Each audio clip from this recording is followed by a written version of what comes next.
Here is the oldest of them all, the Mint at Philadelphia.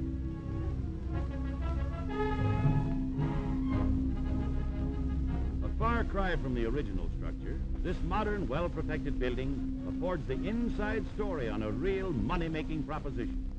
The story behind the pennies, nickels, and dimes spent so casually every day. In 1792, Congress established the first mint in Philadelphia, and in the present building, there's a permanent exhibit of documents and machines important in the history of money-making. Old bills of record show the high financial dealings of our forefathers. In the early years, coins were pressed by hand on a machine such as this.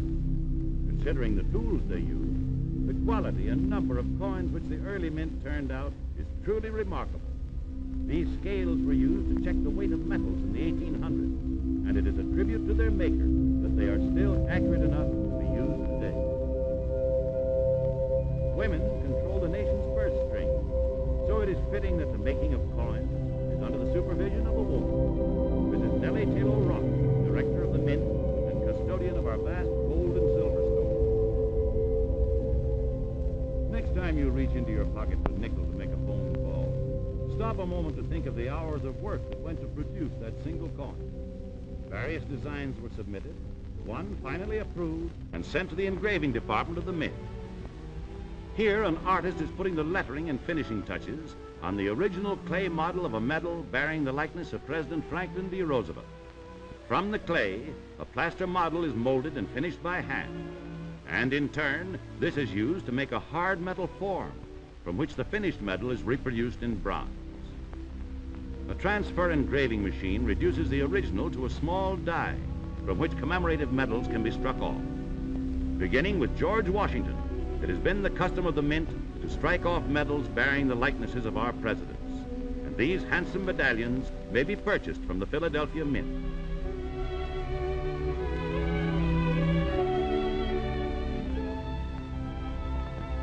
This exhibit shows a collection of galvanos, or single-faced designs of coins. These are the 5 coins of less than $1 value which make up the bulk of the Mint's output. Coin designs are changed at set intervals, but the size and metal content always remain the same. This is the transfer engraving machine, which reproduces mechanically the design of a large model on a small master die in steel. The sensitive pointer follows the raised figure of the coin to be copied. This is reproduced by the small cutter, which carves out the design as it travels in endless concentric circles. This giant press uses the master die just completed to make many working dies. The blank piece of steel, which will become one of these dies, is in the form of a flattened cone. It is placed in the press, and the stamping die is forced down upon it. The dial above shows that a pressure of 50 tons is forcing the blank and the master together. The press lifts again, and the blank piece of metal has become a perfect die. After being hardened, this die is ready to go to work striking off actual coins. The metal content and fineness of coins is fixed by law. Here, metal is being weighed out for the making of pennies. A single penny weighs 48 grains and contains 95% copper, alloyed with 5% tin and zinc. Carefully weighed out in small units, the alloys are placed in a separate box, which will put in the melting crucible along with the pigs of pure copper. Each step is supervised by trained men. Their accurate work has built up over the years the unshakable confidence of the people in the money of their government. The carefully measured amounts of copper, tin, and zinc are ready for the furnace, but it is not stoked with metal haphazardly. The carefully measured portions are added exactly as they arrive from the weighing room. One at a time, the loader puts in the pure copper, tin, and zinc. Copper pigs in the furnace, the alloy metals added.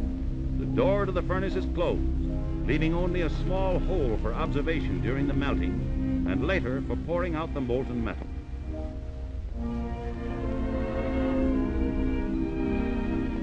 The electricity is turned on. Flames and vapor belch forth, and the temperature is carefully watched as these furnaces start their work of fusing a strong, long-wearing alloy. During the melting, the entire furnace rocks to and fro to aid in the mixing.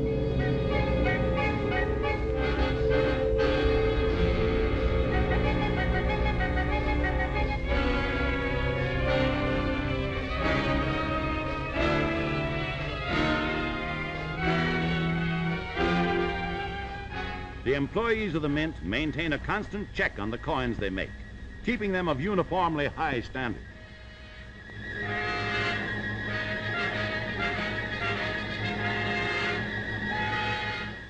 When the melting has been completed, the delicate operation of tapping the furnace gets underway. Sputtering and sparking, the molten metal runs direct from the furnace into a carrier. This is transferred immediately to a rack where the molten metal is poured into special forms.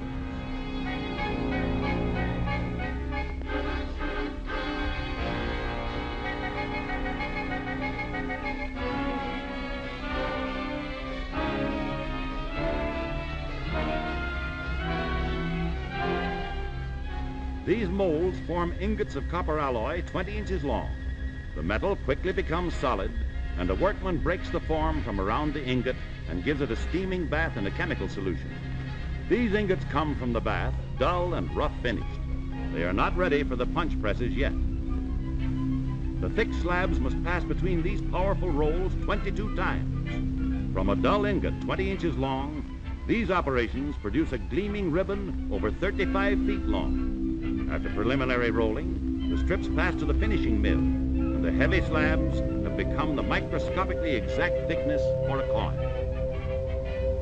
The blanking press.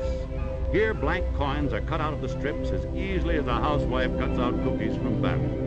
The blanks, approximately coin size, are called planchets. After the planchets have been stamped from the strip, the remainder is returned to the furnaces for remelting. Nothing is wasted. All planchets pass on to the annealing ovens, for when they come from the blanking press, the blanks are too brittle to take a good impression. In these large ovens, they are softened by being reheated under carefully controlled conditions. Silver planchets, except those for dimes, are checked individually for weight.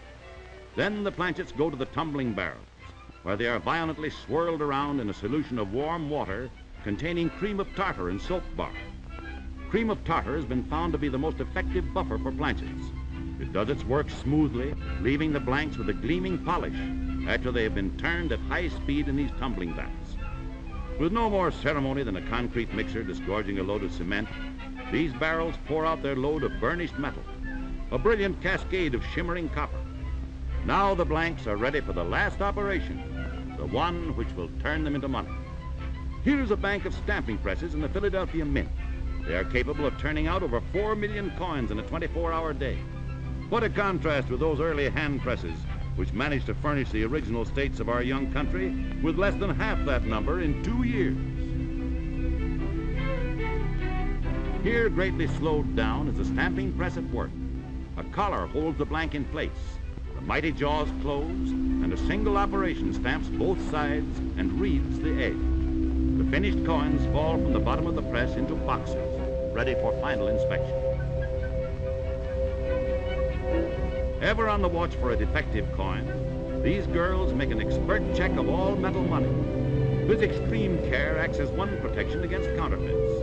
A bogus coin will differ in feel and weight from the genuine, and the truest test of silver money is the clear ringing sound it makes when dropped on some hard surface. Bad coins feel greasy to the touch and give out a dull clank when dropped. This machine is a regular mechanical miser, for it counts money all day long. Here, the finished specie is run like water from a tap into bags of various sizes, to be sent to the Federal Reserve for distribution to banks, which replace coins as they wear out or become damaged in circulation.